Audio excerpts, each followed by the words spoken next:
আমার চেষ্টা থাকবে, আপ্রাণ চেষ্টা থাকবে তার পক্ষে তাকে এই মামলা থেকে খালাস করার জন্য। কারণ হলো মামলার যে আমি কাগজপত্র নিয়েছি, সেই কাগজপত্র নেওয়ার পরে এই মামলার প্রিপারেশন নেওয়ার যথেষ্ট পরিমাণ সময় আমি পাইনি। অনেক সামনে ভলিউম অফ পেপারস আছে, সেই পেপারসগুলি দেখা বোঝা একটু সময়ের ব্যাপার। সেই কারণে এবং ইন দি মিনটাইম আমি একটু অসুস্থ ছিলাম বেশ কয়েকদিন। সবকিছু মিলিয়ে লার্নেড কোর্টের কাছে আমি এই আবেদন করেছি। লার্নেড কোর্ট আমার সময়ের আবেদন মঞ্জুর করেছে এবং আগামী সোমবার দিন ধার্য করেছে। আমি চেয়েছি 15 দিন, উনি আমাদেরকে এই 7 দিন দিয়েছে। 7 দিন একটু কম, 6 দিন হয়েছে। 5টা অভিযোগ আপনি করেছেন? করেছি। 5টা অভিযোগ করে কি বুঝেছেন, কি হবে, কি মনে আমি সেটা এখন বলবো না, কারণ আমি তো আগেই বলেছি যে আমি বিস্তারিত পড়াশোনা করার যে ইয়েটা সেটা আমি পারিনি।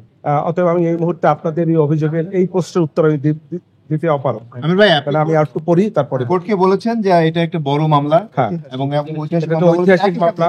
আপনি সকালবেলা বলেছিলেন যে শেখ হাসিনা ডিসচার্জ এর পিটিশন দিবেন আপনি। জি, ওভারঅলটা একটু বলে দেন আসলে কি, কেন ঐতিহাসিক মামলা বললেন এবং ডিসচার্জ এর পিটিশন? ঐতিহাসিক মামলা বলেছি, বাংলাদেশের ইতিহাসে বাংলাদেশের কোনো প্রাইম মিনিস্টারের বিরুদ্ধে এই রকমের আন্তর্জাতিক অপরাধ ট্রাইব্যুনালে ইতিপূর্বে কোনো মামলা হয় নাই।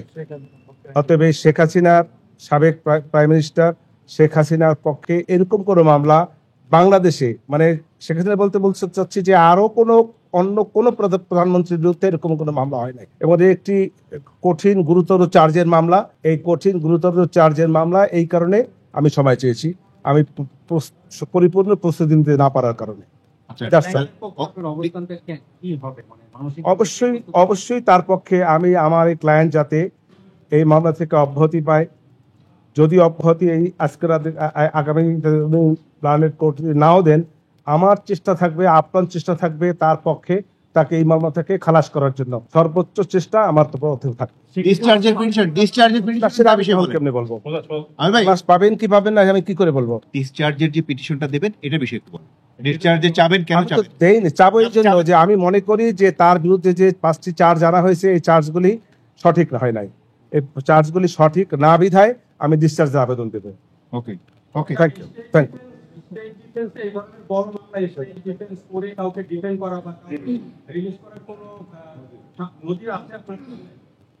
নাই নজির, যদি নাই কিন্তু হইতেও তো পারে। নজির তো যে কোনো সময় হইতে পারে, যে কোনো সময় যে কোনো মামলার নজির হইতে পারে। আর ইতিপূর্বে ছিল না দেখে যে বর্তমানে এই মামলায় সাথে হবে না, একথা তো আমি কেউ বলতে পারি না। একিউজদের পক্ষে প্রপার ডিফেন্স করার জন্য তাদের সাথে যোগাযোগ করা প্রয়োজন। সেক্ষেত্রে দুজন প্রশ্ন হলে কেমনে হবে? অবশ্যই না, অবশ্যই না, তাদের সঙ্গে যোগাযোগ করবো কেন? আমি যখন শেষ, আপনি আবার আমি বুঝতে পারিনি, আপনি আবার বলেন। মানে ওনার সময় আপনি পিপি হিসেবে নিয়োগ পেয়েছিলেন, সেক্ষেত্রে ওনার পক্ষে আবার মামলা লড়ার ক্ষেত্রে কোনো কনফ্লিক্ট অফ ইন্টারেস্ট না, কোনো কনফ্লিক্ট নাই, কোনো কনফ্লিকশন নাই।